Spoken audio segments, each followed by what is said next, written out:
Good evening. Welcome to this forum for candidates running for Commissioner of Labor. There are primary elections happening on May 19th for Commissioner of Labor in Georgia. In the May 19th primary election, these candidates will appear on the ballot. I am Hillary Lynn, Special Events Chair for DeKalb Dems, and on behalf of our organization, I welcome you to this very important event.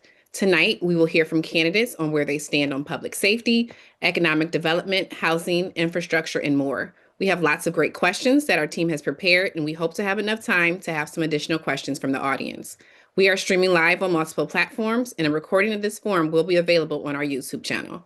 The DeKalb County Democratic Committee relies on donations and volunteers to present truthful information to citizens of DeKalb County. To officially kick off our evening, it is my distinct honor to introduce the chair of DeKalb Dems, a tireless advocate for our community, Mr. Larry Lowe. Mr. Vice Chair, the floor is yours. Thank you, Hillary. I want to give a special thank you to our special events chair, Hillary Lynn, who has been instrumental in the planning of this forum. We are grateful for you. Thank you to Amy Farrow, Dr. Bola Tillman, Leona Perry, and the rest of the team for organizing this essential event for our community. We have a fantastic panel of candidates with us tonight, and we are grateful for their willingness to serve. And tonight's conversation is a crucial part of the democratic process. Leading our conversation tonight is moderator Zeus Luby. Zeus is Executive Director of Fruition Incorporated, a dedicated community activist, program architect, actor, and serial entrepreneur whose work focuses on preventing youth incarceration and supporting formerly incarcerated individuals through workforce development and restorative justice programs. Zeus has made a lifelong commitment to creating pathways to economic stability for those most impacted by the criminal justice system. Work that directly connects to the issues of the heart of the Commissioner of Labor race. Please join me in welcoming Zeus Luby. Thank you, Larry, for those kind words. And a warm welcome again to our audience, and especially to our candidates joining us this evening. The Commissioner of Labor is one of the most powerful constitutional offices in Georgia. This office determines whether Georgia's workers are protected, whether our unemployment system functions fairly, and whether economic opportunity is accessible to all Georgians. The Commissioner of Labor serves as Georgia's Chief Workforce Development Officer, overseeing the state's unemployment insurance system, workforce training programs, labor standards enforcement, and job placement services. It regulates apprenticeship programs and enforces workplace safety standards, making it the gatekeeper for both our economic security and our workers' rights. The Commissioner of Labor's decisions have life or death consequences for our communities. Tonight, we are holding a critical conversation with Democratic candidates who are running to reclaim this office and use its power to protect workers' rights, expand economic opportunity, and deliver justice for all Georgians. You may notice that not all candidates are with us, or that a candidate may arrive after we have begun. Campaigning is incredibly demanding, and schedules can be unpredictable. To ensure we have as much time as possible for our discussion, we will focus on the candidates with us in any given moment and will not stop to acknowledge arrivals or departures. We thank every candidate for their commitment to this process. Now, before we begin, let's review ground rules that each candidate agreed to in advance. Each candidate will have 90 seconds to make an opening statement. Each candidate will have 90 seconds to answer prepared questions and follow-up questions. Each candidate will have 60 seconds to answer audience questions. Each candidate will have 90 seconds to make a closing statement. Do not call out other candidates by name. Focus on issues and policies. Now, please pin the timekeeper to the top of the screen.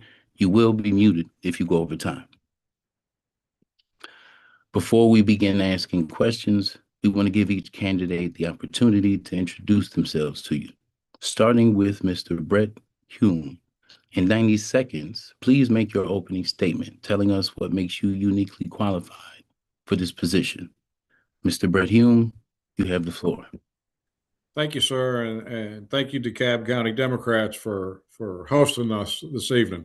My name is Brett Hume. I'm from Savannah, Georgia. I am a 36-year union member 25 of those years in a leadership capacity with the Savannah AFL-CIO. The last 10 years, I've been lobbying on behalf of the Carpenters Union at the Capitol.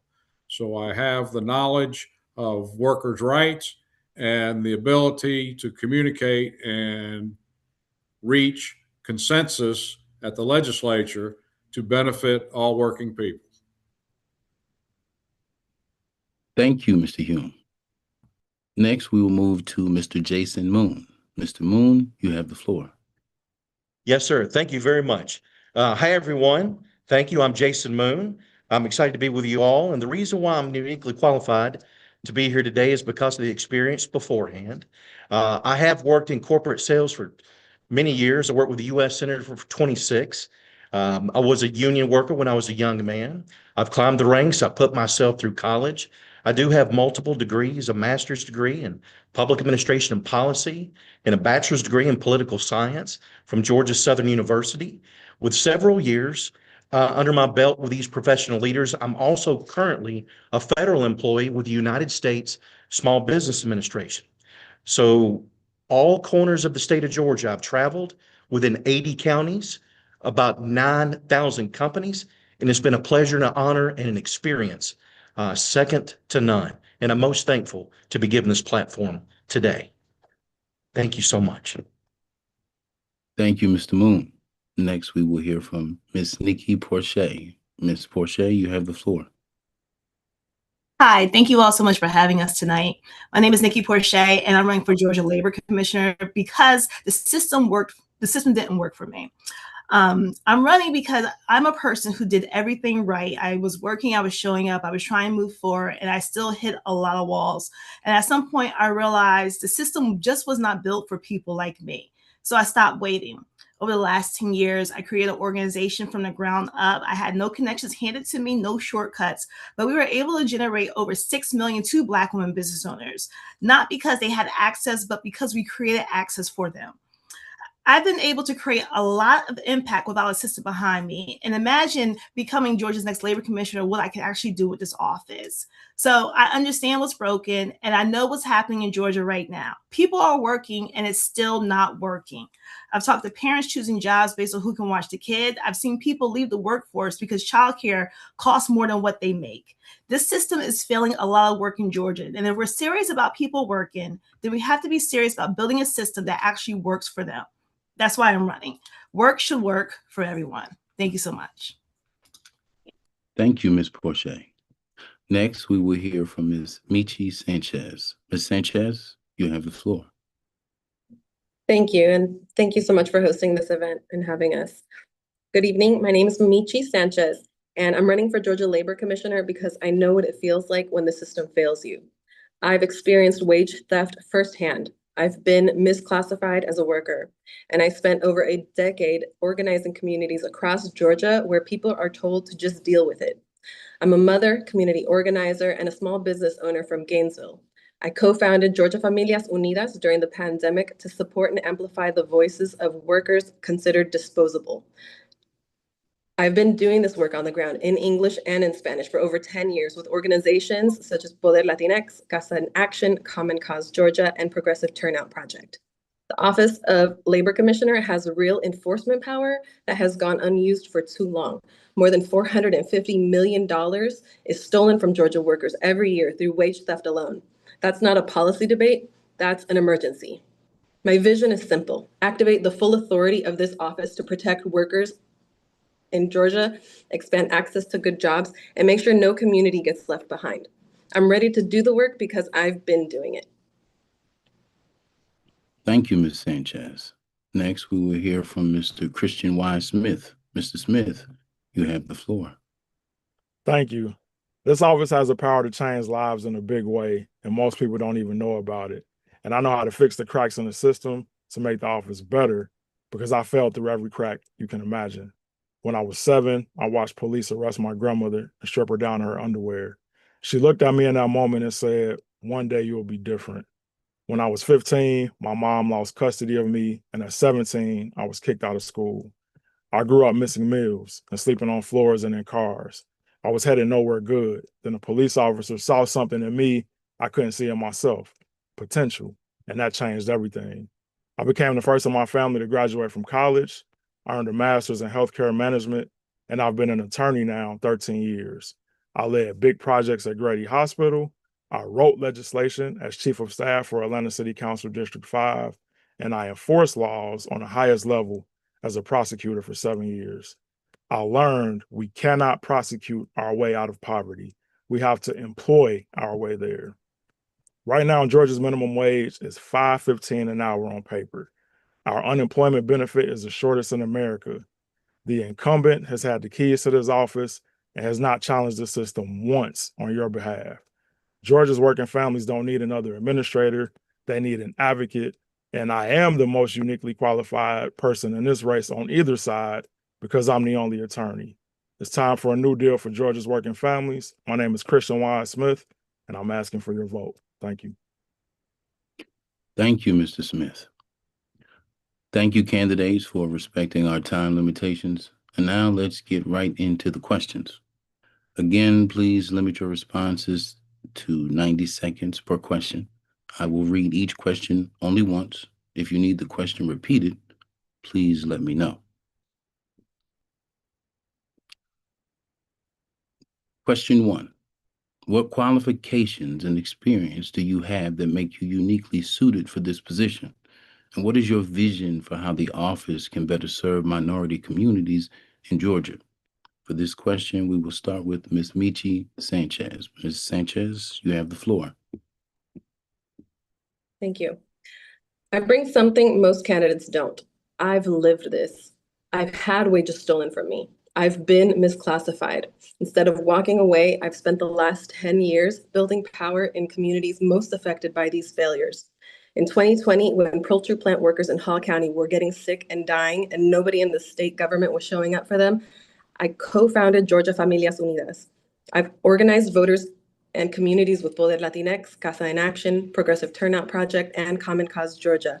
I also served as the Latinx Outreach Director for the Democratic Party of Georgia during the 2021 Senate runoffs. I ran for office in 2016 in one of the most conservative districts in the country and outperformed comparable Democrats by 9 points because I showed up and spoke with people others had written off. My vision is to use the full power of this office of the Labor Commissioner, power that has been sitting dormant.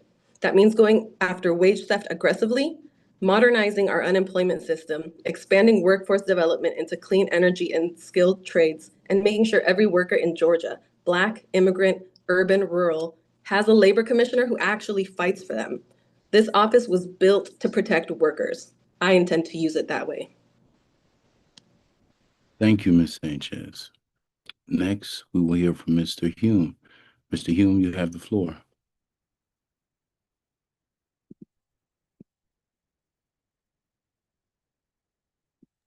Mr. Hume, you're on mute.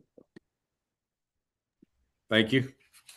The role of the Labor Commissioner should be to bring the department as a connector, bringing together workers, programs, employers, unions, technical colleges, apprenticeship programs, community partners that deal with pre-apprenticeship programs.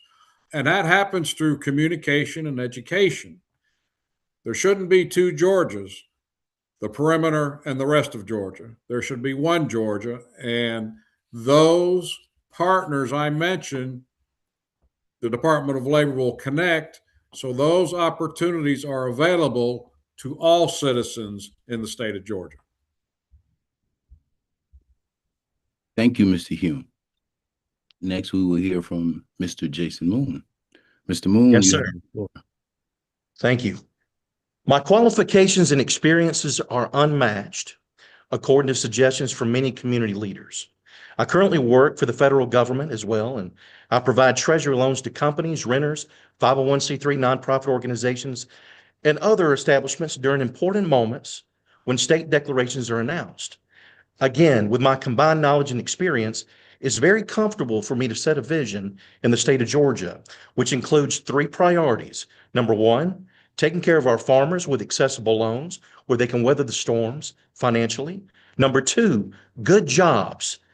And that includes placing new job computers in all of our libraries in the state of Georgia for excellent accessibility and training. And number 3, returning more money back to the workers' pockets during Christmas and during Thanksgiving. This was a practice that I did deploy when I was a corporate sales executive on the coast in Georgia and in Atlanta. Returning money to people is a way to establish new promotions, entertain enthusiasm, and in general, when companies do well, employees also prosper. So these are my 3 things in terms of setting the vision. And this combination of ideas is how we're going to serve and take care of the minorities who are marginalized, as well as generate hope with real solutions. Thank you. Thank you, Mr. Moon. Next, we will hear from Mr. Smith. So my entire professional career, I've been fixing broken systems. 2013, I get a 17-year-old kid arrested for drug possession. And instead of giving him a conviction, I created a diversion program for him. That kid went on not only to graduate college, but he achieved his dream of playing in the NFL. When I set that in motion for him, I was threatened. My job was threatened. They threatened to fire me. I was told that we aren't social services, that we aren't a nonprofit, we're prosecutors. But in that moment, I stood up and I did the right thing. And that's what I'll do as your labor commissioner. I'll make sure that we're taking care of our families and taking care of our workforce. I'll make sure that we fix unemployment. I'll make sure that we start utilizing labor unions and the apprenticeship programs that they have. And I'll make sure that we partner with the Department of Education, the technical college system, and law enforcement throughout the state to make sure that we're offering opportunities where folks can thrive and not just survive. The Department of Labor will be an economic opportunity hub. That's what we need. When we don't have that, that's when we see families struggle. And again, I'm the only person who's done it on a high level. So I know that we can get it done when you elect me as your labor commissioner. Thank you. Thank you, Mr. Smith. Next, we will hear from Ms. Porche. Hi. As someone who has lived this system and built solutions outside of it, I know I'm the best qualified. I won't ever say I'm the only one because that's improper research. I don't know everything that my opponents have done, but I do know that I'm a teacher, I'm a veteran, I'm a mother, and I've been unemployed in Georgia. I understand this system from the outside, but also from the inside as an employer using the Department of Labor. I experience exactly when it breaks down. I've had to figure it out. I had to move forward, but I also had to help other business owners figure it out. And the support should have been there. Instead of accepting it, again, I built something because I don't wait for access, I create it. I generate income, I generate jobs, I generate partnerships. I work with American Express, PayPal, the US Treasury Department, H&M, MasterCard. I ran a marathon and MasterCard was my sponsor. I know how to connect people with things that they can use and turning them into something people will actually be able to benefit from. I've done work across all 50 of these states. And yes, my work has been recognized. I've been named Woman of the Year, along with multiple national awards for leadership, impact, and creating real change. But what matters to me is not the recognition, it's the results that I've been able to create.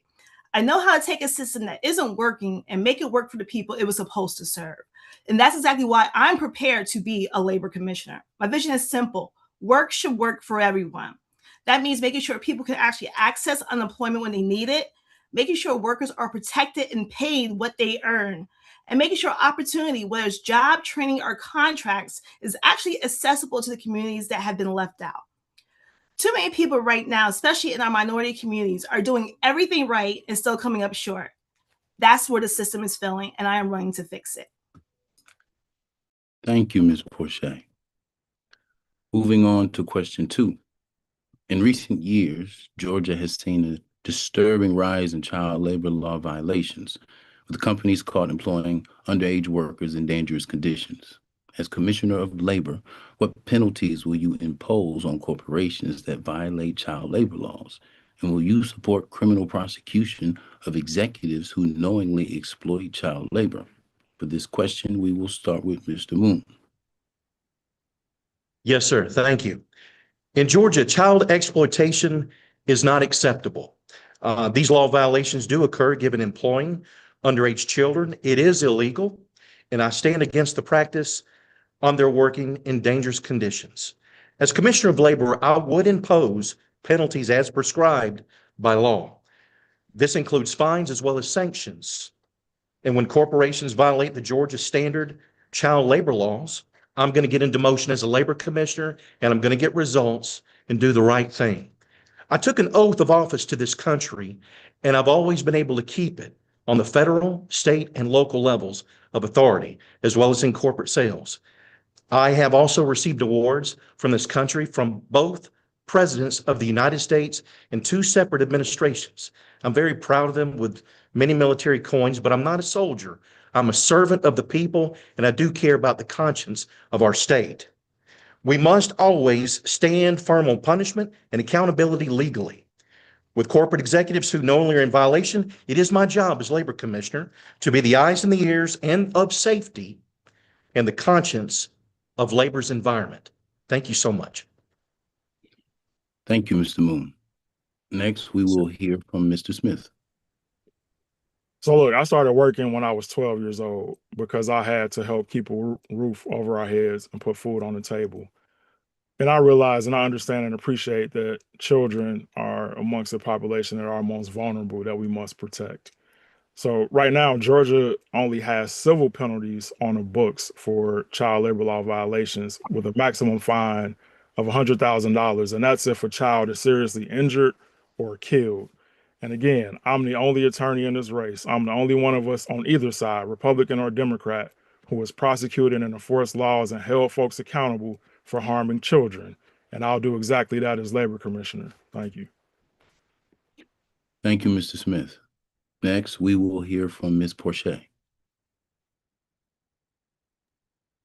Yes. So I do know this is happening right here in Georgia. Kids are working illegal hours. Kids are in dangerous conditions. As a former school teacher, also as a mother, I witnessed it. I've seen it firsthand. But the part that bothers me the most is that people act like the issue is what happens after companies get caught. The issue is that it's happening at all. The issue is that we know it's happening and nothing is happening about that. And that's because people are allowing it. It's not an accident. It's a decision that we keep making. And when the consequences are just to fine the company, especially fines that companies can afford, nothing ever will change. If you're putting children in unsafe working conditions, there needs to be real consequences. There needs to be press releases, a warning. We should also just let people know this is not a safe place for children of Georgia to work. Maximum fines, public accountability, and when it's intentional, yes, criminal charges. We're not going to treat child labor like it's paperwork. We're not going to just go ahead and say we're going to prosecute our way out of poverty. We're going to make sure we are protecting our children because they deserve to be protected. Thank you, Ms. Porche. Next, we will hear from Ms. Sanchez. Let me be very clear. There is absolutely no acceptable level of child labor exploitation. Children belong in school, not on production lines in dangerous conditions. The fact that this is a growing problem in Georgia should alarm every single one of us. Many of the children being exploited come from immigrant communities, families that are already vulnerable and afraid to report abuse. And that's by design. Companies exploit fear to maintain silence. And when the only consequence is a fine, it becomes a cost of doing business. As labor commissioner, I will push for the strongest possible penalties against corporations that violate child labor laws. Fines alone are not enough. I absolutely support criminal prosecution of executives who knowingly employ children in dangerous conditions. This isn't a paperwork error. It's exploitation, and it should be treated as such. I'll increase proactive investigations in industry where violations are most common and build trusted reporting channels in immigrant communities so families feel safe coming forward. I'll work with schools, community organizations, and advocacy groups to identify at-risk children before they end up in exploitative situations. I co-founded Georgia Familias Unidas to protect some of the most vulnerable workers in our state. Protecting their children is an extension of that same commitment. Corporations that profit from child labor must face real consequences, period. Thank you, Ms. Sanchez. Next, we will hear from Mr. Hume. Thank you so much. The whole concept where it's cheaper to pay the fine than do right is inappropriate, out of bounds, and quite honestly sets us back instead of forward. Yes, I would seek criminal prosecution and also seek through the legislature to make it permanent, because there was a bill introduced last session allowing kids to work, and we ended up defeating that in committee for the simple question of These children are not trained to operate the equipment, the machinery, the safe work sites that the Department of Labor should be enforcing everywhere. Thank you, Mr. Hume. Moving on to question 3. Georgia is a right-to-work state. As Commissioner of Labor, do you support repealing Georgia's right-to-work laws? If not, what specific actions will you take to protect workers' rights to organize and collectively bargain for fair wages and safe working conditions? For this question, we will start with Mr. Smith. So as a kid, I have an uncle, Darnell Wise. He's part of Local 44. It's an iron workers union. And I can remember going to barbecues and fish fries with him and his union members. And I saw that they looked out for each other and they treated each other like family. So right to work, essentially undermines that. Like, it takes away the ability for those kinds of things to happen. Fundamentally, these laws mean the workers don't have a voice and they can't fight back against employers when they aren't negotiating fairly. Laws like this have one intention, and that's to undermine workers. Georgia, we like to say we're the #1 state to do business, but we can't be #1 if we don't take care of the workforce.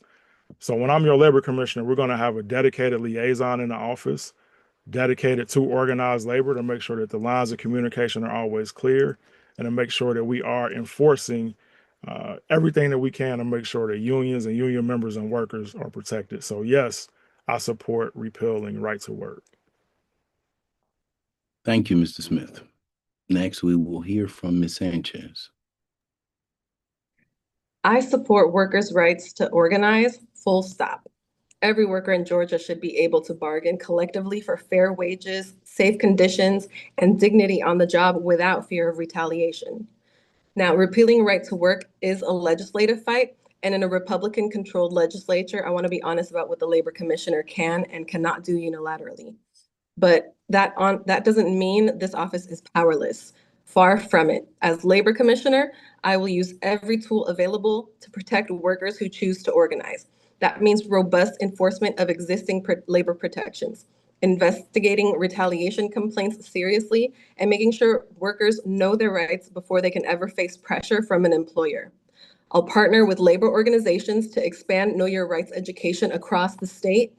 I'll create accessible complaint channels so workers who experience union busting tactics have somewhere to turn. And I'll use the platform of this office to elevate the voices of working people and make the cases public for collective bargaining. The right to organize isn't just a labor issue, it's an economic issue and a civil rights issue. When workers can't negotiate, wages stay low, conditions stay dangerous, and inequality grows. I'll be a labor commissioner who stands with workers, not one who looks the other way when employers try to silence them. Thank you, Ms. Sanchez. Next, we will hear from Mr. Hume. Yes, sir. Right to work sounds great, but in actuality, it doesn't give you any rights except the right to freeload. In a workplace, unhappy workers, for whatever reason, pay, dignity, respect usually, decide to form a union. And as a condition of employment, which is what right to work prevents, should the majority of workers choose to form a union, the National Labor Relations Board recognizes that, and therefore the employer is obligated to bargain with these workers. Now, if all workers are unable to participate by their own choosing because of right to work, they realize the same wages, the same benefits, even representation on disciplinary action, but they don't pay the freight. So in essence, they end up freeloading, which weakens the whole work site agenda from the worker's perspective. I will support any kind of repeal to the limit the Labor Department is allowed, but as was mentioned, it is a legislative process. Thank you, Mr. Hume. Next, we will hear from Ms. Porche. So yes, we know Georgia is a right to work state, but repealing the law is not something the labor commissioner can do alone. But what I have been doing is making sure workers are actually protected under laws and they know what the laws are. The reality is only 90% of workers here in Georgia, the reality is only 10% of workers here in Georgia are in unions. That's 90% of workers who are not. And my responsibility as labor commissioner is to protect all workers, not just the one who has representation. And we have to be honest as to why that's such a low number that is represented in the ones who aren't.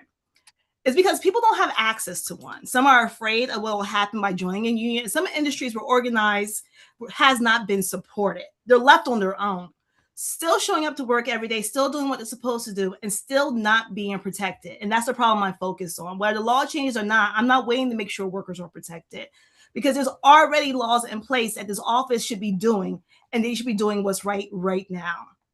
What I'll be doing is enforcing labor laws consistently across the state, making sure workers know their rights and how to exercise them, and make it clear to employers that violating these rights will have real consequences. A year ago today, I walked away from a national partnership because they were not treating the people I serve correctly. So I don't have a problem letting people know when they're wrong. And employers need to know that they are doing Georgians wrong. When I take office, all that ends. And I'm not here to debate whether a worker deserves protection. They do. But my job as labor commissioner is make sure that it's actually enforced. Thank you, Ms. Porche. Next, we will hear from Mr. Moon. Yes, sir.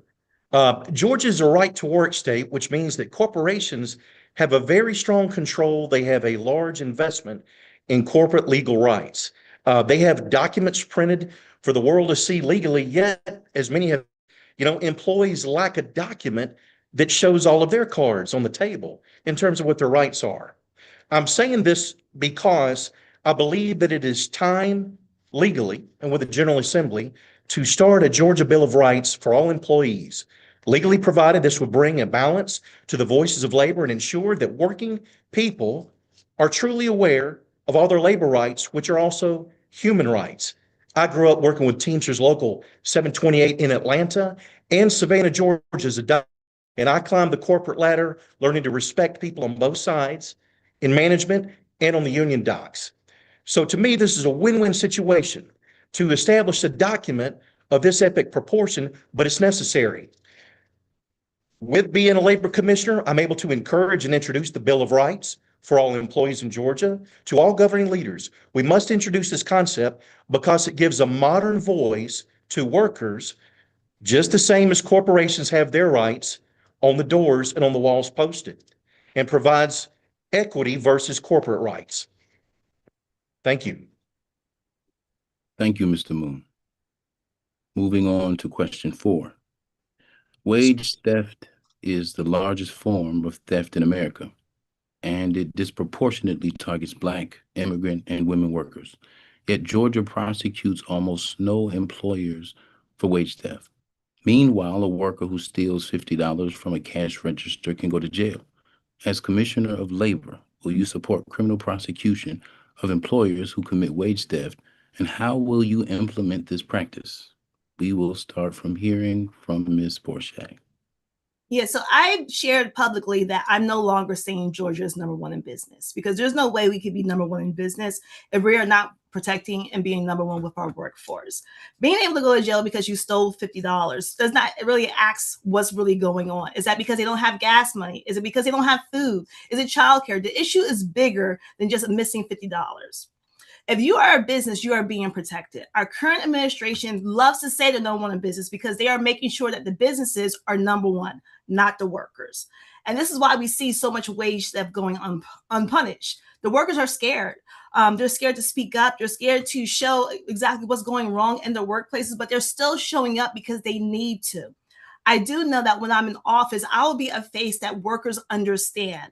We have a very disproportionate place here in Georgia where our workers who are working minimum wage, our workers who are losing money, do not look like the people who are telling them what to do.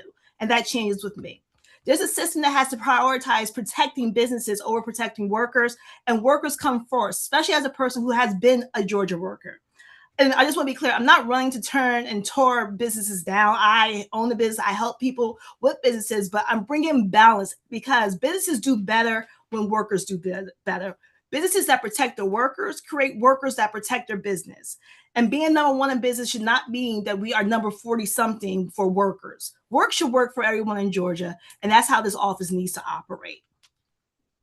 Thank you, Ms. Porche. Next, we will hear from Mr. Moon. Yes, sir. Thank you. I believe in an honest day's work for an honest day's pay. I think it's reprehensible that some people would actually steal from hard workers given wage theft. The victims and stories are real, honoring Black, immigrant, and workers and women's rights. But I promise you I'll call out unfairness when I see it, and I promise that I'll take action when it occurs. Corporations are going to be expected to comply with fairness when I'm on the clock doing the job of labor commissioner. I believe in fairness, and I also believe that, honoring Georgia's pay scale and agreements, however they're formed, when injustice occurs, we will adjudicate internally. Then, if necessary, we will go pro formally legal. As everyone knows, they have in-house proceedings with the Department of Labor where they can resolve issues. So I do believe, there's something to be said for adjudication when necessary. As a labor commissioner, I will promote transparency, and you have my word that when violations occur, I will keep violators accountable legally, and I will act very swiftly. I will implement this with the system that we have. Then, when necessary, if it's unresolved, I'll take the necessary steps and protocol. Thank you so much. Thank you, Mr. Moon. Next, we will hear from Ms. Sanchez. Sorry. So this is the heart of my campaign. More than $450 million is stolen from Georgia workers every year through wage theft. That's not a problem, that's a crisis. And I know it personally because wage theft and worker misclassification happened to me. The Labor Commissioner's Office has enforcement authority that has been massively underutilized. I will change that on day one. I'll increase investigations, especially in industries where wage theft is rampant: construction, agriculture, food processing, and hospitality. I'll build a multilingual complaints process so workers who don't speak English aren't shut out of the system designed to protect them.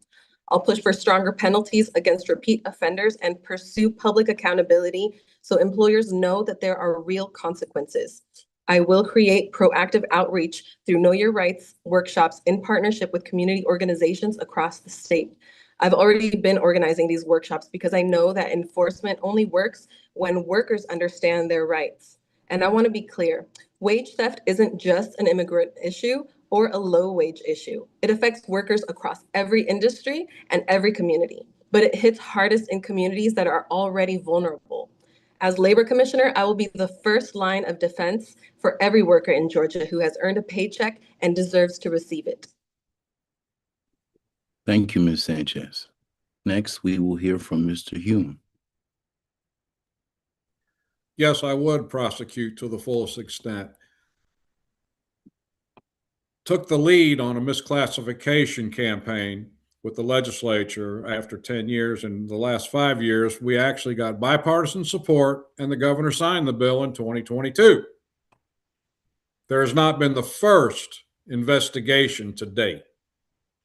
As was mentioned, this is across any industry: transportation, home health, hospitality, construction, entertainment. It's a cancer that is inhibiting workforce development. And because of this lack of law enforcement already on the books, if the employers do get caught, we're back to cheaper paying the fine than do right. And for these bad apples, it's a business model. We're not talking about somebody hanging a door for cash on the weekend. We're talking about thousands of workers being ripped off. And it's unacceptable and will not continue in 2027 when y'all elect me as the Labor Commissioner. Thank you, Mr. Hume. Next, we will hear from Mr. Smith. So first off, we don't have a state level office in Georgia to process or prosecute wage theft claims. It's number one, we got to establish that kind of office. Right now, it's left on the victims to file a civil lawsuit against their employers to enforce this. And I've stood in a courtroom on cases where where moms of newborn babies were arrested for shoplifting formula and diapers because they couldn't afford it. So this is all a systemic problem, right? It ties back to us needing to increase the minimum wage. It ties back to us needing to ensure that we're doing everything through the Department of Labor to connect people with opportunities. Over 98% of people who are victims of wage theft don't report it because they fear retaliation. So you need a labor commissioner who understands what it means to hold people accountable and enforce law so that we can call out these employers and these businesses who violate our workforce. And as has been said a bunch, and it'll be said a bunch more tonight, if we want to be the #1 state for business, we got to take care of our workforce. And part of doing that is making sure folks are getting paid what they deserve. Thank you, Mr. Smith. Moving on to question 5. In September 2025, federal immigration officials raided a Hyundai plant in Elabelle, Georgia, detaining 475 workers, 300 of whom were South Korean nationals. These were engineers and equipment installers who were here legally to help build a $7.6 billion factory that would create thousands of jobs in Georgia. The raid delayed the plant's opening, costing Georgia billions in economic investment. As Commissioner of Labor, how would you protect immigrant workers from raids like this while also protecting Georgia's economy from the devastating consequences of anti-immigrant policies? For this, we will start with Mr. Hume. Yes, I'm very, very familiar, being that whole facility is in the next county over. For 2 years prior, and that actually was on phase 2 of the project. Phase 1, during construction, we had notified all kinds of legislatures and elected officials, even the proper authorities, about misclassification as a matter of doing business in everyday subcontractors, to the point where 2 workers came forward and the parent company settled out of court for $50,000 on behalf of the sub for those workers to be quiet.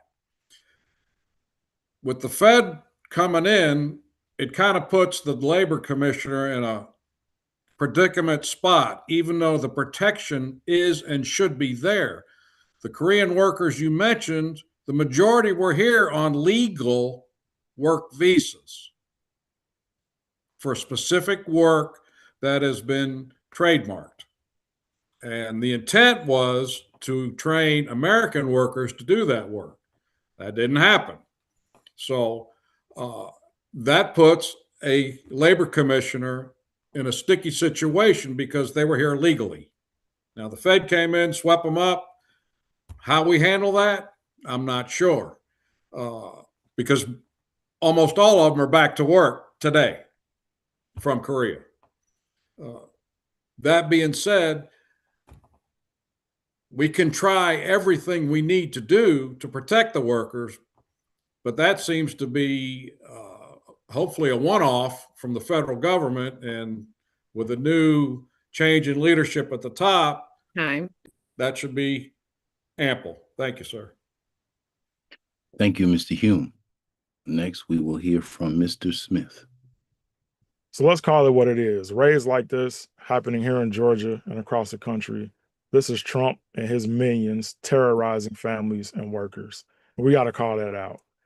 When workers are afraid to leave home and go to work, that hurts our communities. That hurts our state. That hurts that stat of us being the #1 place to do business.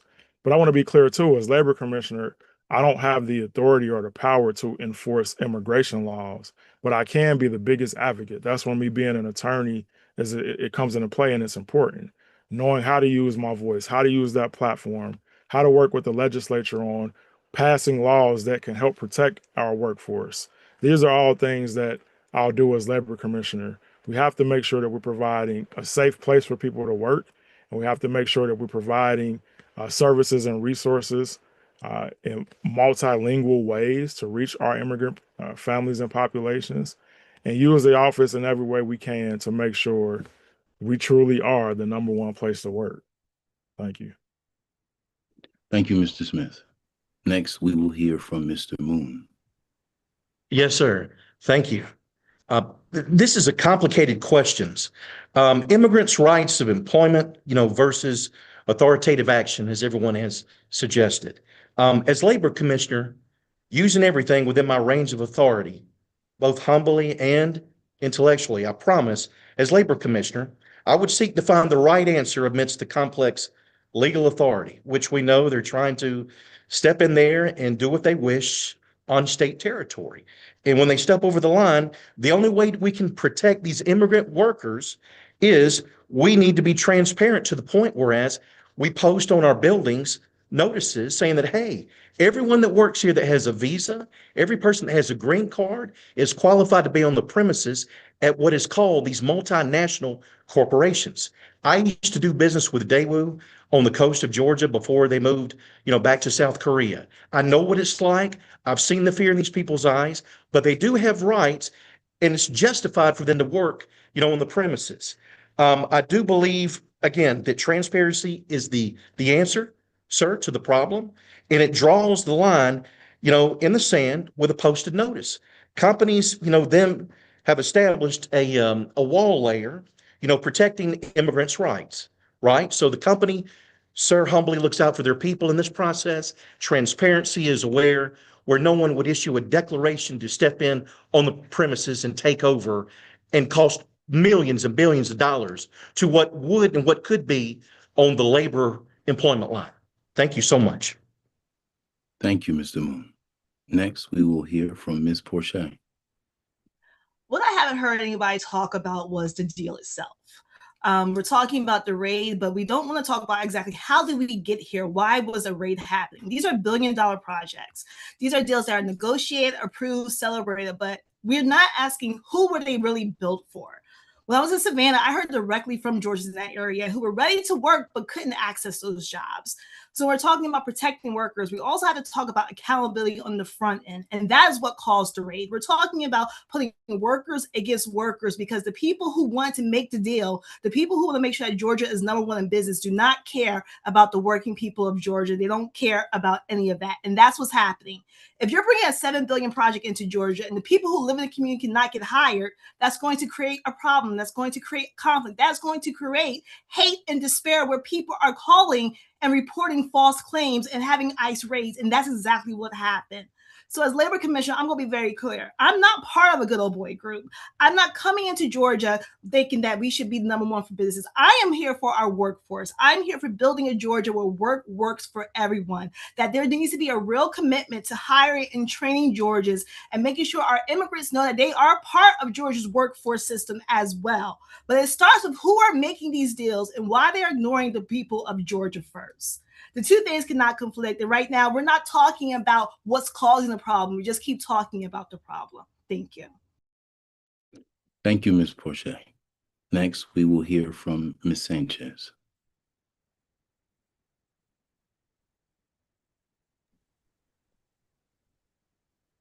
Sorry. What happened in Elabel was a political spectacle that hurt Georgia workers and threatened billions in economic investment. They were shackled in chains. The South Korean government had to charter a plane to bring its citizens home. Construction stopped. Even the Wall Street Journal editorial board said raids like this deter foreign investment, and this administration claims to want. Trump himself wanted to walk it back within days. As labor commissioner, I can't override federal immigration enforcement, but here's what I can do. I will hold employers accountable and their subcontractor chains accountable. When companies bring workers in on the wrong visa category or misclassify their employment, that creates the conditions that leads to raids like this. And it undercuts Georgia workers competing for those same jobs. The commissioner has oversight and investigative authority, and I intend to use it. I'll fix the workforce pipeline. The reason those engineers were here is that we don't have yet enough trained Georgians to install and operate this equipment. That's exactly what the Department of Labor should be solving. I will partner with technical college and employers to build training programs that prepare Georgia workers for high-skill manufacturing jobs. And I'll use the platform of this office to push back when enforcement actions threaten our economy and our communities. The Ella raid didn't just harm 475 workers. It sent a chill through every immigrant community in this state, including the workers in our poultry plants, our construction sites, and our fields who keep Georgia running. Protecting immigrant workers and protecting Georgia economy are the same fight. That's why this race matters. Thank you, Ms. Sanchez. Moving on to question 6. During the COVID-19 pandemic, Georgia's unemployment insurance system failed thousands of workers who were unable to access benefits due to outdated technology. As Commissioner of Labor, what specific reforms will you implement to ensure that Georgia's unemployment insurance system serves all workers efficiently and equitably? For this, we will start with Ms. Sanchez. Thank you. What happened during COVID exposed a system that was broken long before the pandemic. Workers waited months for benefits. Phones went unanswered. The technology was outdated. And Black workers and immigrant workers were hit hardest because the barriers were highest for people who were already marginalized. I saw this firsthand in Gainesville. Poultry plant workers, many of them immigrants, were getting sick, losing income, and couldn't navigate a system that wasn't built with them in mind. That's why I co-founded Georgia Familias Unidas, to fill the gap the state left wide open. As Labor Commissioner, I'll prioritize modernizing the technology infrastructure so claims get processed faster and people aren't stuck in limbo. I'll push for a multilingual access across the entire system, not as an add-on, but as a standard. I'll establish community-based navigators in underserved areas to help workers through the process, because access shouldn't depend on whether you have a computer or speak English fluently. And I'll fight for policy reforms that expand eligibility and remove unnecessary barriers that keep workers from the benefits they've earned. Unemployment insurance is supposed to be a safety net. Under my watch, it will function like one. Every worker who paid into the system deserves to be able to use it when they need it. Thank you, Ms. Sanchez. Next, we will hear from Ms. Porche. What we saw during COVID was a system and leadership failure. People lost their jobs across the very system that was supposed to support them. And the part of it is, for the last 20 years, we've been hearing the same thing. The system needs to be updated. Improvements are coming. Help is on the way. But this isn't just a technology issue. This is a leadership issue. There's no urgency to fix the system when you never had to use the system. There's no urgency to make sure decisions are being made promptly to support the working Georgians if you never had to be a Georgian who actually had to use the Department of Labor. Our current commissioner was appointed by Kemp, and it's on record. She said that a job is a privilege, is something that you earn. She believes that the working Georgian people should be nice, be honored to get a job, not because they have to pay their bills, but because it's something that they earn, even though she did not have to go do the same thing. She's currently letting us know that the work system is going to be fixed at the end of 2026, like we're not in a midterm election. What that tells me is that, again, we're not concerned about the working people of Georgia, because who are the people who are suffering right now? I hear the phone calls, I see the text messages, I get hit on social media saying, I cannot wait for you to become labor commissioner because this is not working. I've been unemployed in Georgia. I've been unemployed in Georgia during COVID. I know what it feels like to need that system and not have it work for you. So this is a personal fight for me. I'm not willing to wait years to fix something people depend on right now. And as Labor Commissioner, I'm focusing on the results to make sure that things are processed quickly and accurately, that there's consistent communication, and that means real accountability so delays don't just get brushed off. Thank you. Thank you, Ms. Porche. Next, we will hear from Mr. Smith. So unfortunately, I too was one of the thousands of people impacted during COVID, going through the Department of Labor. And it took several months for me to get my benefits. You know, my family and I struggled during that time. And I know that a lot of families were hurting. And I know what that's like on a personal level. So yes, it starts with the technology. They use a system from the 80s. We need to modernize it. I don't know why there isn't an app that we can use on our phones. That will be what we implement under my leadership. Georgia right now has the shortest benefits window in the country at 14 weeks. The national average is 26 weeks. So we need to work with the legislature on increasing that, getting that processing time down with an app to 10 business days or less. And making sure too that we're not impacting families who also could be getting held up with other benefits if they're going through that rough transition period, like applying for WIC or healthcare or SNAP. We don't want to prolong and delay families who are going through a rough patch when they should be coming to the Department of Labor as help, as an emergency, as somebody who's looked at and say, you know what, we got you right now.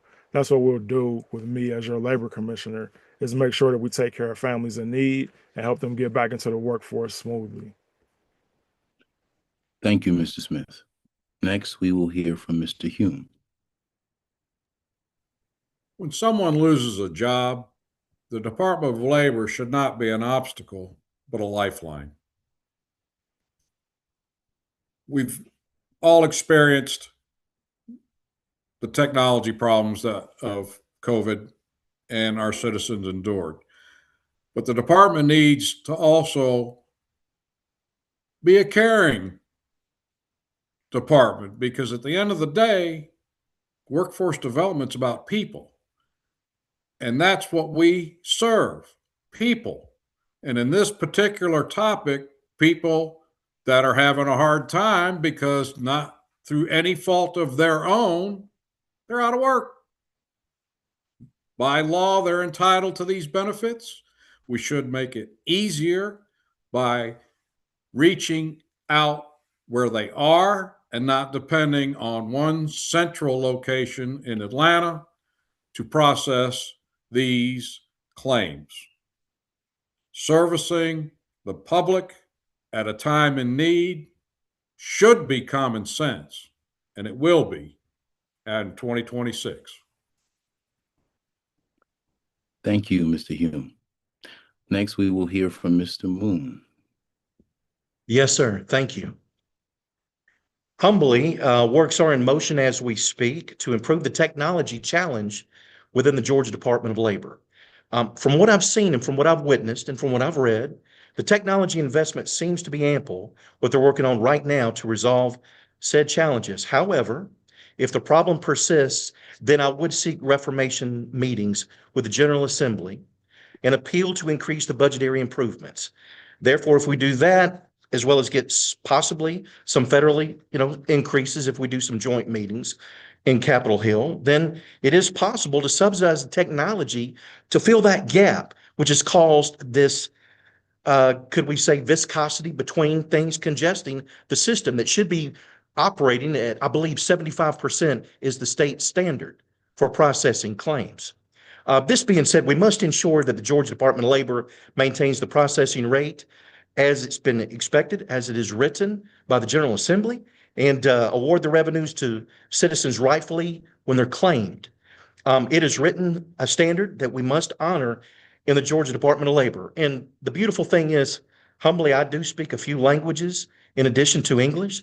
So I'm happy to provide my brochures in both Spanish and English as they currently are to help people with challenges and questions honoring this topic.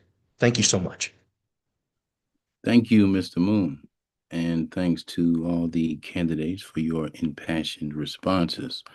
Next, we will be moving on to the audience questions. For this segment, all candidates will have 60 seconds to answer these questions. Question 1.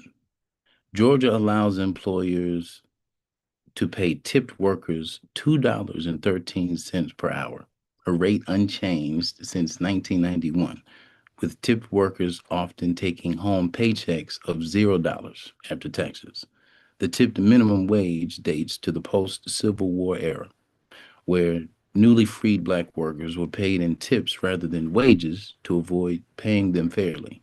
This practice was codified into law in 1938 and remains unchanged.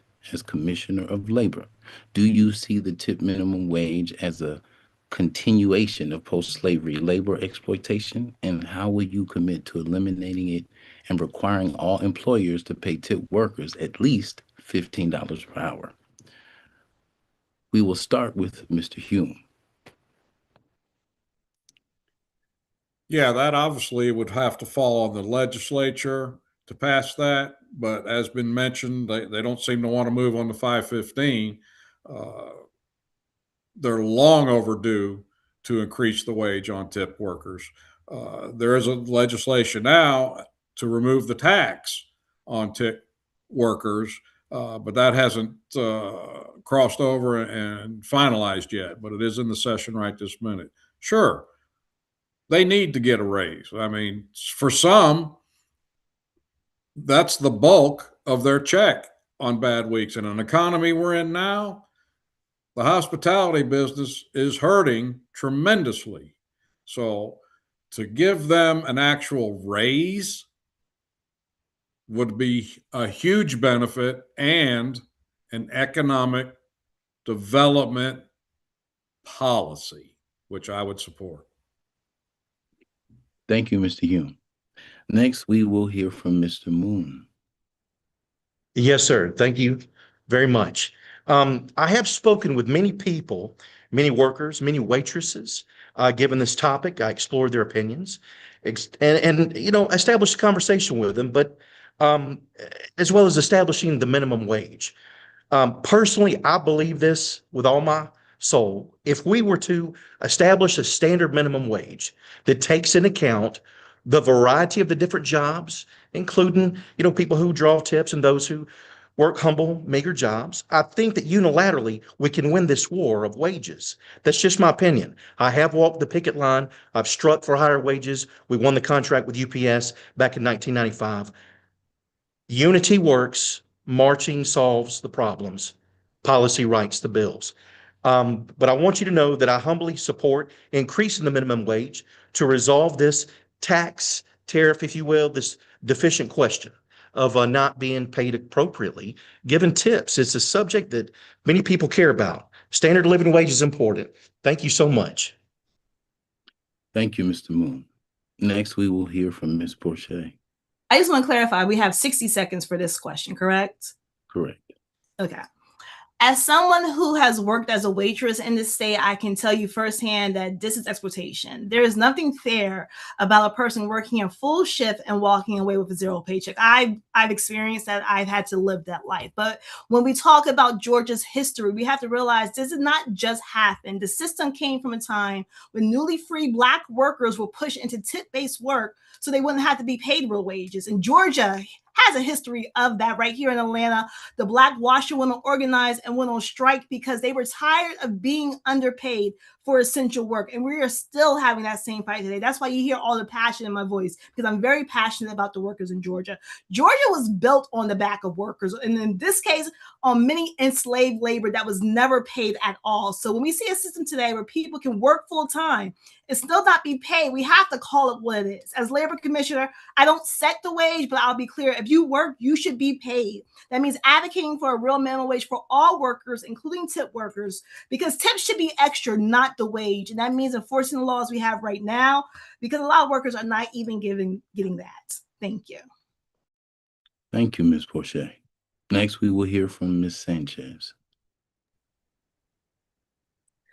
Yeah, the tipped minimum wage is absolutely a direct continuation of post-slavery labor exploitation. And I would go so far as to say that wage theft, just in general, is a form of modern day slavery allowed through the 13th Amendment clause that allows for unpaid labor in our prison systems. And so it is, like Nikki said, a disgrace that people are working full-time jobs in these restaurants and coming home with zero paychecks. I've also had that same thing happen to me.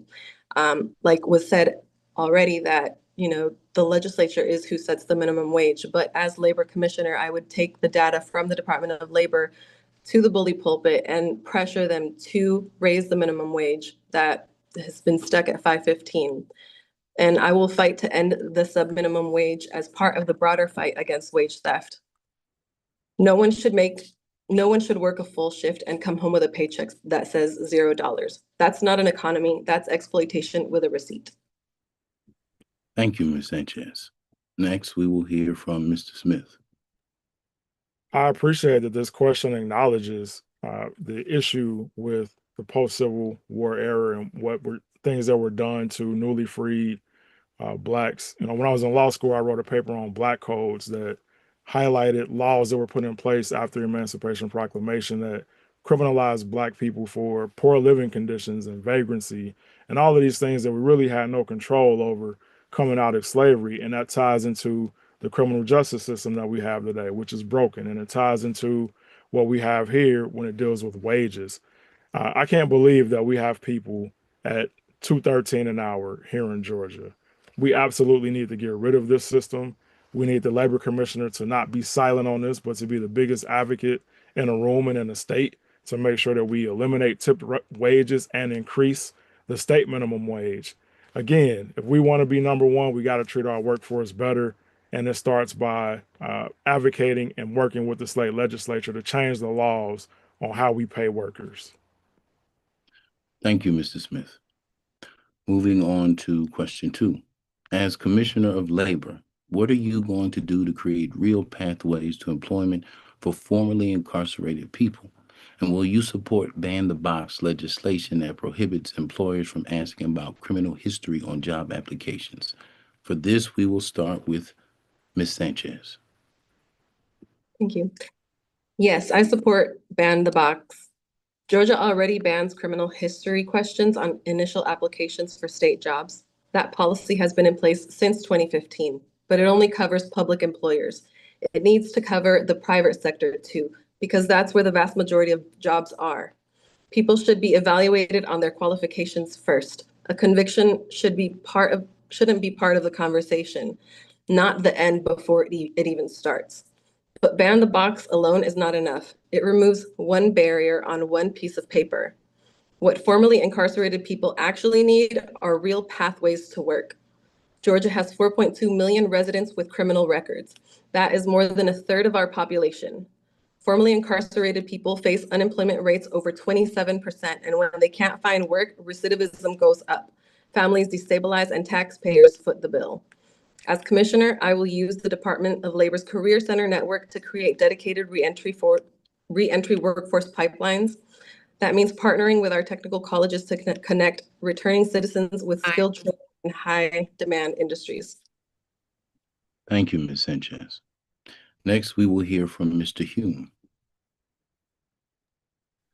Yes, I'm a firm believer in second chances. You shouldn't be penalized twice for a bad decision.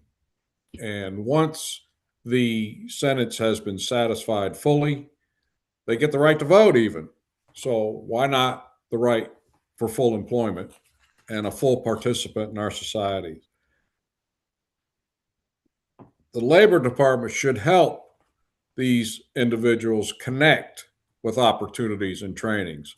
That being said, a lot of the high security areas that a lot of the building trades work in, your power plants, your nuclear facilities, your military installations, I'm not sure banning the box is the answer to that, because that information is sensitive to a lot of these industrial work sites. Even food processing now is getting more stringent on background checks.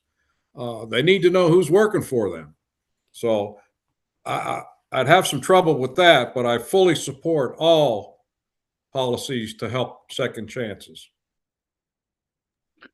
Thank you, Mr. Hume. Next, we will hear from Mr. Moon. Yes, sir. Thank you. As a labor commissioner, I'm going to build a bridge. That's what I did in corporate sales for many years. I loved it in Atlanta and on the coast and 9,000 companies.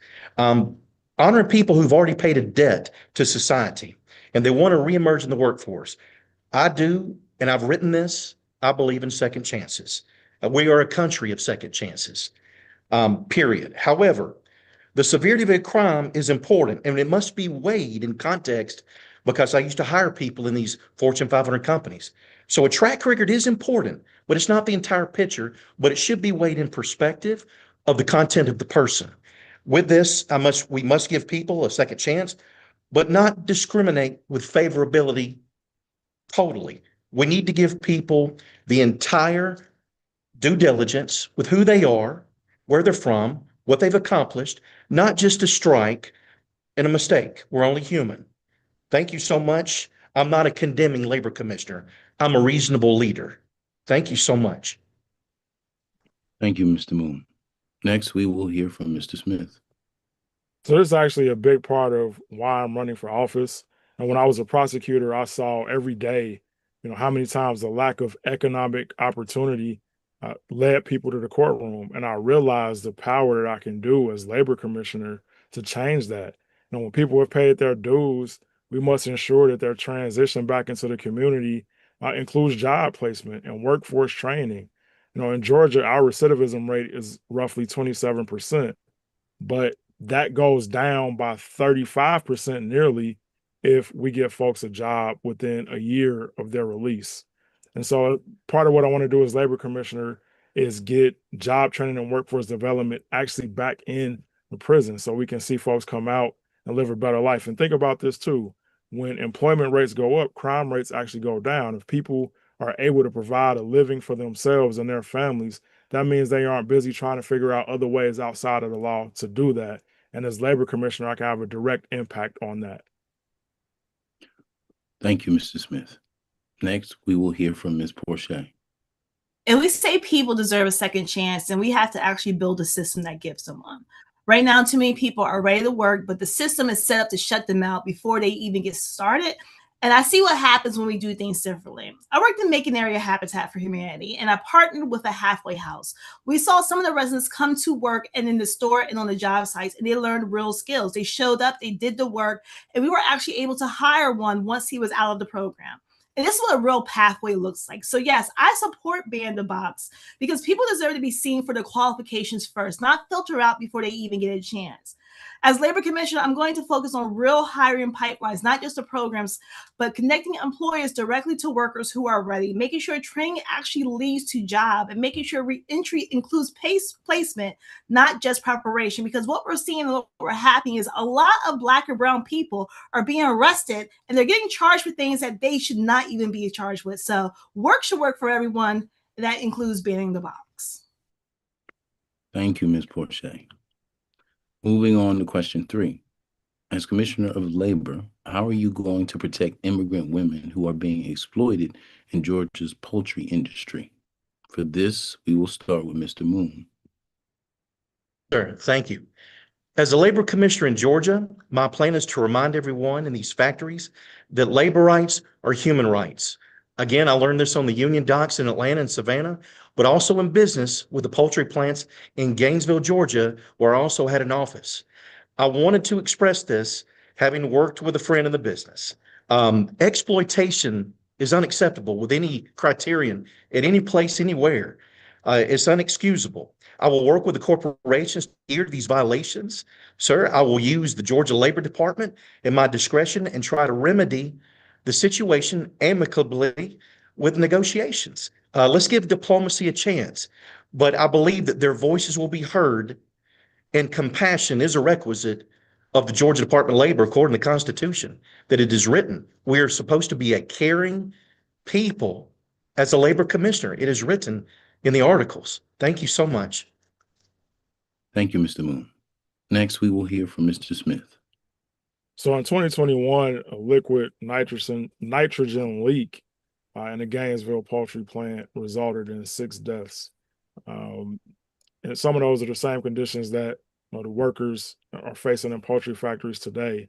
And when workers are fearful of retaliation, in the case of immigrant workforce, facing deportation, people are afraid to speak up for their safety. Right. We need a labor commissioner who will protect people from retaliation.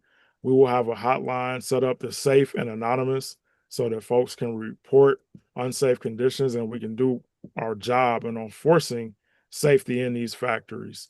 And we also will partner with the legislature on making sure that we have robust laws in place that can hold these factories more accountable than what we're seeing now. Thank you, Mr. Smith. Next, we will hear from Ms. Porche. So what's happening with Georgia poultry industry is not new, and it's not even being hidden anymore. I've talked with groups on the ground who are pushing lawmakers to create stronger protections because they see what's happening every day. The workers are afraid to speak up. They're dealing with language barriers. They know that they should say something, but if they say something, they may lose everything. And we have to be honest about what's making that worse. If a worker is asking for too much, is growing fear around deportation. Policies like House Bill 1105 increase collaboration between local law enforcement and federal immigration. And that creates workplace where people stay silent.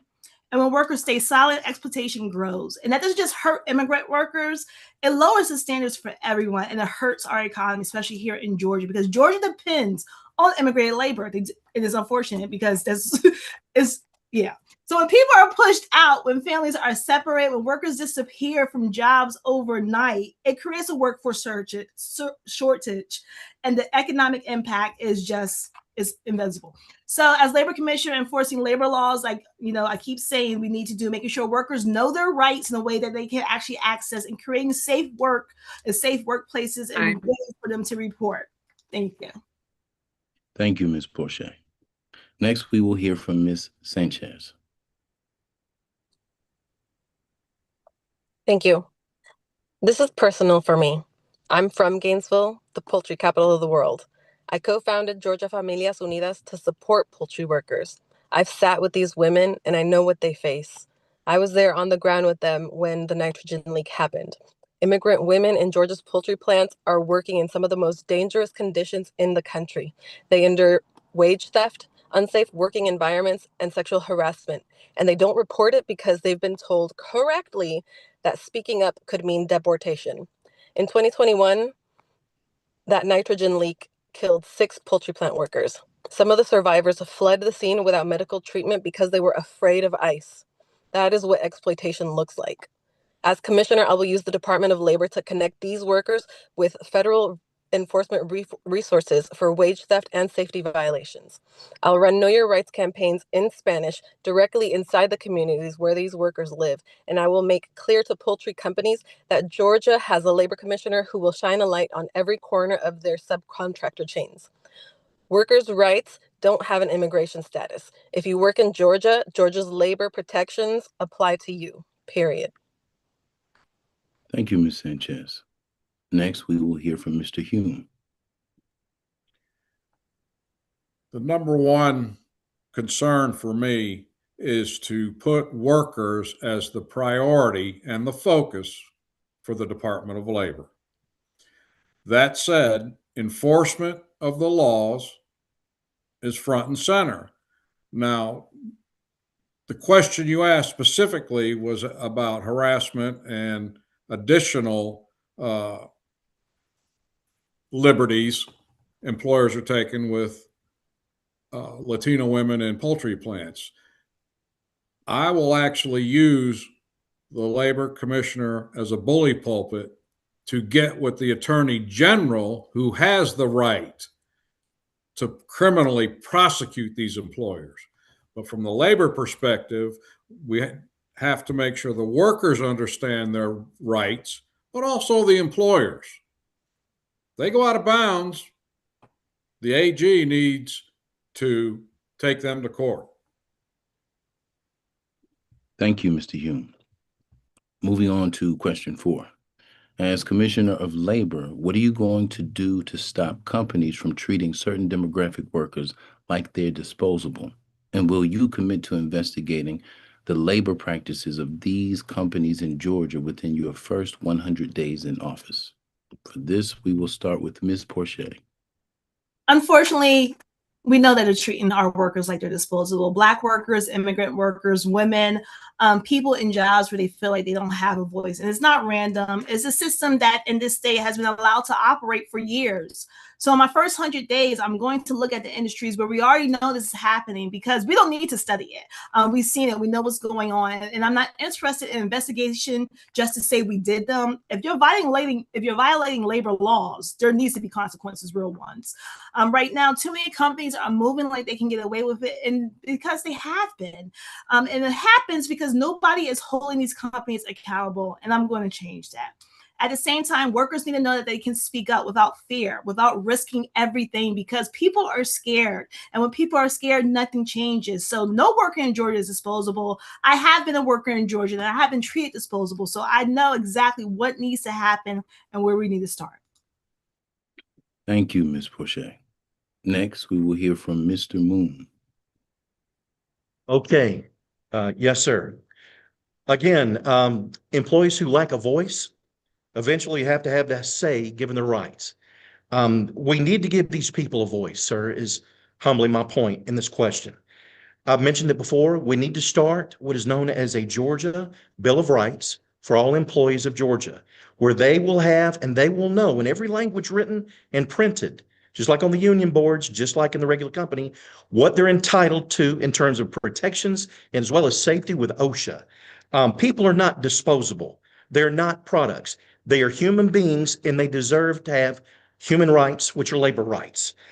This being said, it's important to establish a document which adheres to all things being considered. And in this particular question, a Georgia Employee Bill of Rights is the key to safeguarding protections against exploitation in all of its forms.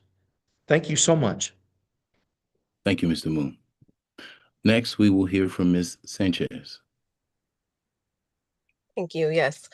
Within my first 100 days, I will launch a targeted review of industries with the highest rates of wage theft, misclassification, and safety violations: poultry, construction, agriculture, and hospitality. These industries where Black and brown workers, immigrant workers, and women are concentrated and where companies have treated people as disposable for decades. Over $450 million is stolen from Georgia workers through wage theft, not as an accident, but as a business model. Companies misclassify employees as independent contractors to dodge overtime, workers' comp, and unemployment insurance. They use subcontractor chains to distance themselves from the exploitation on their job sites, and they count on vulnerable workers being too afraid to speak up. I will use the commissioner's office to invest their investigative authority to audit these industries, partner with federal agencies on enforcement, and build multilingual channels so workers can report violations without fear. And I will publish these findings because transparency is accountability. No one who works in Georgia should be treated as disposable. Thank you, Ms. Sanchez. Next, we will hear from Mr. Hume. Workers are not simply overhead on the balance sheet. As was mentioned, real people, real lives are affected. Enforcing the law comes back to roost with the DOL. This also parallels with safe working conditions. One of the reports I read recently, and this is where the Georgia DOL kicks the can up the ladder, so to speak, and relies on the federal DOL for inspections. The latest data I saw, it will take almost 3.5 years for every work site in Georgia to be inspected one time. The Georgia DOL needs to consider and look at expanding safety regulations, audits, and responsible employers to save the lives of Georgia's workers. Thank you, Mr. Hume. Next, we will hear from Mr. Smith. So I've actually been the victim of misclassification. I was working 50, 60 hours a week, but I was not given full-time benefits. I was misclassified as a 1099 independent contractor. My children and I went without benefits because of that. And I had to suffer some costly medical expenses at that time. So when employers misclassify workers and they don't have benefits, it's wrong and it's illegal. And here in Georgia, we have a thriving service industry, a thriving film industry, and we host so many events. But these industries, they lead to the number of 1099 contracts, and they lead to unfair and low wages for marginalized communities. So we need a labor commissioner who not only understands what workers are going through, but who has the experience on day one to go after these employers to the fullest extent of the law. Whether we're talking about misclassification, wage theft, or any other type of illegal exploitation of our workforce, we're hurting workers, we're hurting families, and we're hurting Georgia when we do this. Thank you, Mr. Smith. Before we move to question 5, we have an additional question from the chat. Workers with traditional skills-based jobs are worried about keeping up with or being replaced by technology. As automation changes the job market, what initiatives will you implement to help workers gain the skills they need for the future? We'll start with Ms. Porche.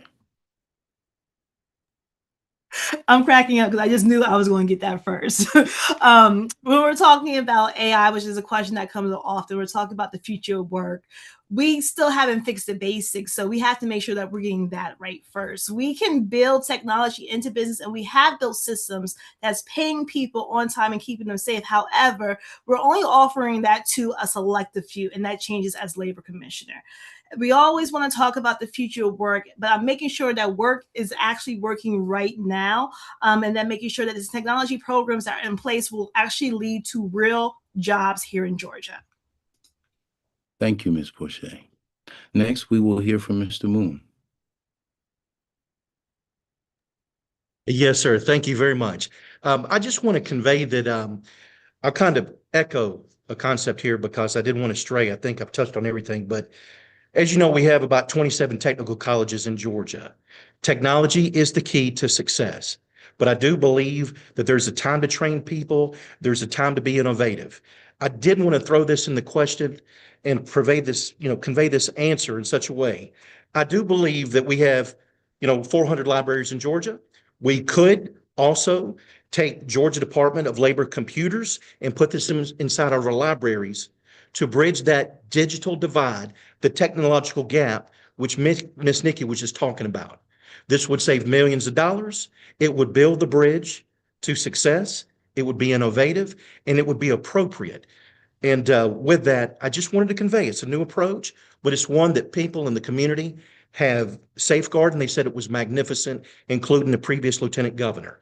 So I believe that we need to bridge the technological gap once and for all, provide Georgia Department of Labor computers inside libraries to give all people accessibility. We all win when we include everybody, and that's 300,000 workers on the sidelines, marginalized. Thank you so much. Thank you. Thank you, Mr. Moon. Next, we will hear from Ms. Sanchez. Thank you. As commissioner, I will invest in workforce training that prepares workers for jobs post-automation, advanced manufacturing, and especially in clean energy jobs so that they are not permanently trapped in industries that treat them as expendable. I'll partner with technical colleges and employers to build pipelines into these growing sectors with priority recruitment in the Black and Brown communities that have been locked into the most dangerous work. The goal is not just to make dangerous jobs safer, it's to make workers in those jobs have real pathways into the industries that are replacing them. Thank you, Ms. Sanchez. Next, we will hear from Mr. Hume.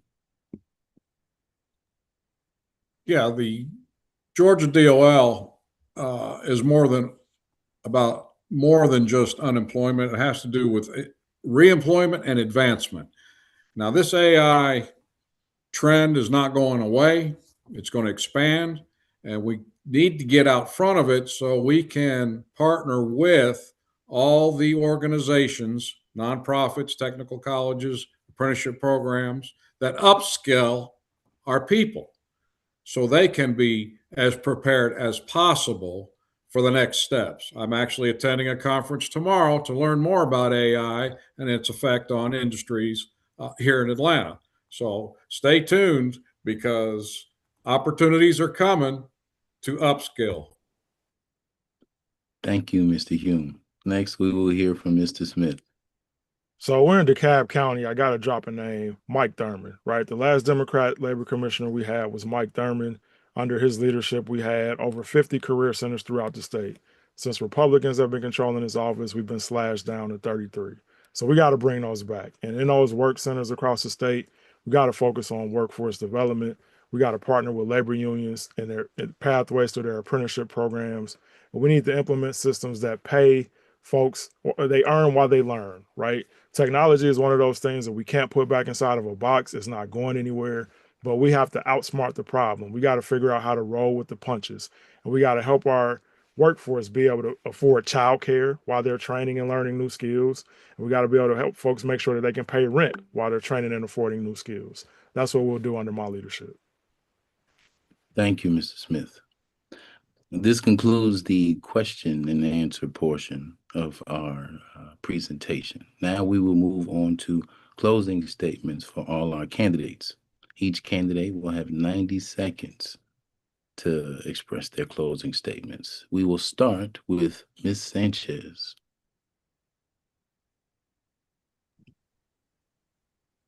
Thank you. I want to leave you with this. The Office of Labor Commissioner has more power than most people realize. It can investigate wage theft, enforce labor standards, shape workforce development, and hold employers accountable. But for too long, that power has gone unused. I'm not running because I want a job. I'm running to make sure Georgians have them. Jobs that are accessible, safe, pay fair wages, and protect workers' rights. I spent over a decade in communities across Georgia fighting for workers who deserve better.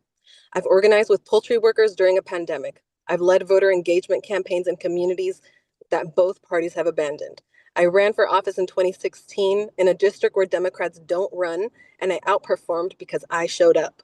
As a mother, a small business owner, a bilingual organizer, and someone who has personally experienced wage theft and misclassification, I don't just study these issues, I've lived them. More than $450 million is stolen from Georgia workers every year. That number should keep all of us up at night. As your labor commissioner, I will activate this office's full authority to fight for every worker in this state, Black, white, immigrant, rural, urban, documented, or undocumented. I'm asking for your vote because Georgia workers deserve a commissioner who will actually work for them. That's what I've always done, and that's what I'll keep doing. Thank you. Thank you, Ms. Sanchez. Next, we will hear from Ms. Porche. Yes. So I'm not running because it sounds good. I'm not running because I was recruited. I'm not running because I lost other elections and I need to make sure that I am running for the right election now. I'm running because I know what it feels like when systems don't work. I've been a teacher. I've been a veteran, a mother. I've been unemployed in this state. I've looked for jobs with and without a degree, so I don't have to guess. I've lived it, and I didn't wait for someone to fix it. For the last 10 years, I have been doing the work on my own. I have been a labor commissioner for Black women business owners. I created access where there was none, generated over $6 million into Black entrepreneurs across the country. I'm not just talking about ideas I have in my head. I'm talking about what I have done and gotten real results. I worked the U.S. Treasury Department, American Express, H&M, MasterCard. I turned systems and for people to feel like they can actually use. And that's what I do. I make systems work. I've been recognized for it. I have national awards, Woman of the Year, Thought Leader of the Year, just to name some things, because I know that means something to some people. However, I know exactly what it is to live in Georgia and work for a system, work for people who do not have your experience, who do not have your pain, who do not know what it's like to live paycheck to paycheck, who have not been teachers and understand that an unemployed parent creates problems in the classroom. I know what Georgia's needs because I am a Georgian and I needed it and I fixed it on my own. And I'm willing to fix it for the state. This role doesn't need somebody who's comfortable with how things have been. It needs someone who's already done the work, and I have. Work should work for everyone, and I won't stop until it does. My name is Nikki Porche, and I'm running for Georgia Labor Commissioner. Thank you so much. Thank you, Ms. Porche. Next, we will hear from Mr. Smith. So we got to ask ourselves a real question, and I mean Democrats. Do we want to win? Are we serious about winning? If we're serious about winning, you got to ask yourself, which candidate gives us the best chance? You know, everybody on this forum tonight, we all have pretty similar views on the issues, because I like to say we all have common sense and we're running as Democrats. And a lot of us have lived through what this office controls. But when we talk about electability, who gives us the best shot? I'm the only person in this race on both sides who can help John Ossoff at the top of the ticket. I help whoever the gubernatorial nominee is, and I help everybody up and down the ballot, because there are two groups of people we have to energize and engage if we truly want to win. That's Black men and that's young people. I'm the only one of us who can do that. I'm the only one of us who's ready to go in day one to enforce the laws. You've heard a lot tonight about we need to enforce this, enforce that. Nobody else can say that they've done that. I'm the only one who stood in the courtroom on behalf of the state of Georgia and done that on the highest level. Look, it's time for a new deal for Georgia's working families. You heard a little bit about my childhood, about my mom losing custody of me and the things that I saw and the experiences that I had, overcoming that to being an attorney and doing that on a high level and helping other people break away from the system is something that I've done in the criminal justice system. We can do it on a much bigger scale with me as a labor commissioner and help us thrive and not just survive. I'm Christian Wise Smith, and I'm happy to ask for your vote on May 19th. I appreciate you, DeKalb Dems, for the opportunity to meet you and talk to you tonight. Thank you, guys. Thank you, Mr. Smith. Next, we will hear from Mr. Hume. You know, I subscribe to a very basic philosophy. If you don't have a seat at the table, you're probably on the menu. And that's where workers in Georgia have been for the last 14 years. This of 36 years of fighting for workers to level the playing field, not just get ahead, but to level the playing field and opportunities through apprenticeship programs and bridging community groups to training programs to benefit and make careers, not just get a job, but careers for working citizens is all I know. This is a continuation of that in the next level because now it becomes an enforcement mechanism to practice what you preach and what you've been working on for so long. My name's Brett Hume from Savannah, Georgia. You can follow me on Facebook at Friends of Brett Hume. Website's bretthume.com. I seek your support, your prayers, and your vote. Brett Hume, working man for working people. Thank you, Mr. Hume. And lastly, we will hear from Mr. Moon. Yes, sir. I'm Jason Moon. And again, thank you, everyone. Thank you, Mr. Libby. And Mrs. J, everyone, thank you so much. I am excited with the hope of being elected as your next Georgia Labor Commissioner. The reason why is humbly because my qualifications, according to many leaders, are unmatched.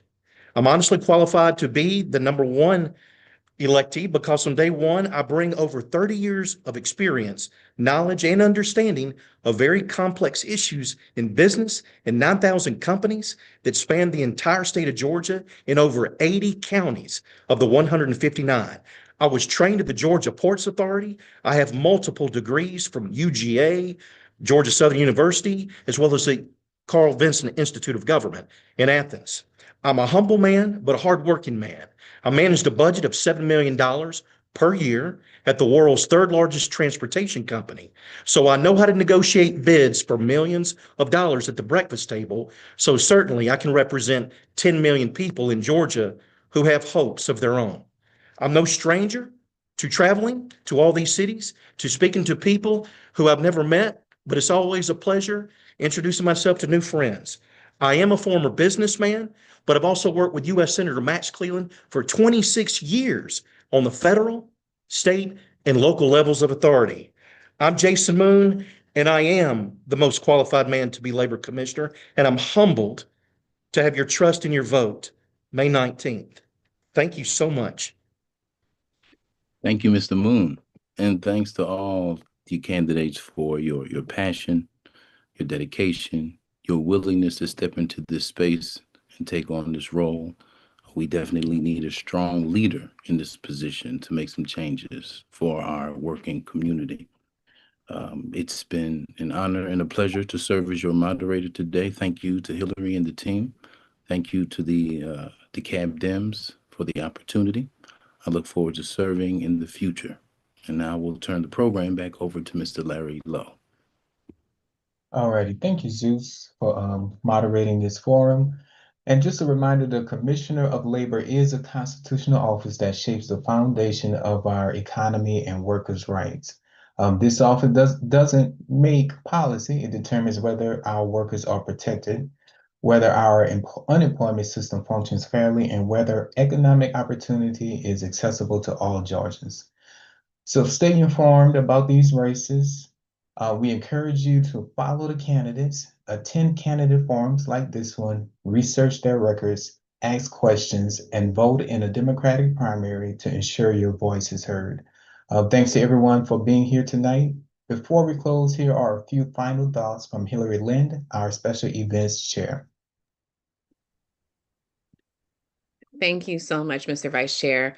On behalf of our team, thank you to all of the candidates and to everyone in the audience for joining us tonight. An event like this requires an army of volunteers, and I want to personally thank each of you. A huge thank you to our moderator, Mr. Zeus Luby, DeKalb Dems Chair, Brandy Weish, Vice Chair Larry Lowe, and our incredible production team, our Zoom operator, Ms. Amy Farrow, our technical operator, Dr. Bola Tillman, and our timekeeper, Ms. Leona Perry. While we are volunteers who present events like this to inform citizens, we do have expenses and we ask for your financial support. Please consider a small amount or a monthly recurring donation to power Democratic wins here in DeKalb. Join us for our Blue Ballot reception on Sunday, April 26th at Fernbank Museum, our biggest fundraising event of the year, featuring our nationally recognized keynote speaker and Georgia's top Democratic leaders. Get your tickets now at mobilize.com, DeKalb County Dems, before early bird pricing ends. Please check your voter registration to make sure it is up to date. The deadline to register to vote is Monday, April 20th. Early voting will be held from April 27th through May 15th. Election day is May 19th. And if a runoff is necessary, that election will happen on Tuesday, June 16th.